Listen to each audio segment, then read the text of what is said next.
So என்ன மாதிரி நீங்களும் வந்து ரொம்ப ஃப்ரீக்வெண்ட்டாக லிப்ஸ்டிக் யூஸ் பண்ணாத ஒரு பர்சன் அப்படின்னா இந்த டிப் வந்து உங்களுக்கு ரொம்ப ஹெல்ப்ஃபுல்லாக இருக்கும். ஸோ நீங்கள் எந்த லிப்ஸ்டிக் வாங்கினாலுமே அந்த லிப்ஸ்டிக்கில் வந்து ஒரு எக்ஸ்பைரி டேட் வந்து மென்ஷன் ஆகிருக்கும். நீங்கள் பார்த்தீங்கன்னா ஏதோ ஒரு இடத்துல கொடுத்துருப்பாங்க. ஸோ இதோட எக்ஸ்பைரி டேட் பார்த்தீங்கன்னா 3/2027. ஸோ இதுதான் நான் லாஸ்ட்டாக வாங்கின லிப்ஸ்டிக்கு. ஸோ இதில் வந்து நீங்கள் வந்து இங்கே எழுதியிருப்பாங்க உங்களுக்கு அட்டை டப்பாலையுமே வந்து இந்த மாதிரி மென்ஷன் ஆகிருக்கும். ஸோ நீங்கள் ஒரு ப்ராடக்ட் வாங்கின உடனே நீங்கள் அதோட எக்ஸ்பைரி டேட் வந்து எங்கே இருக்குது அப்படிங்கிறத வந்து செக் பண்ணிக்கோங்க.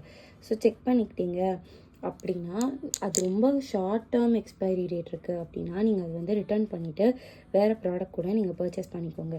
இல்லை ஓரளவுக்கு நிறைய இயர்ஸ் இருக்குது அப்படின்னா கண்டிப்பாக நீங்கள் வந்து அதை யூஸ் பண்ணலாம்.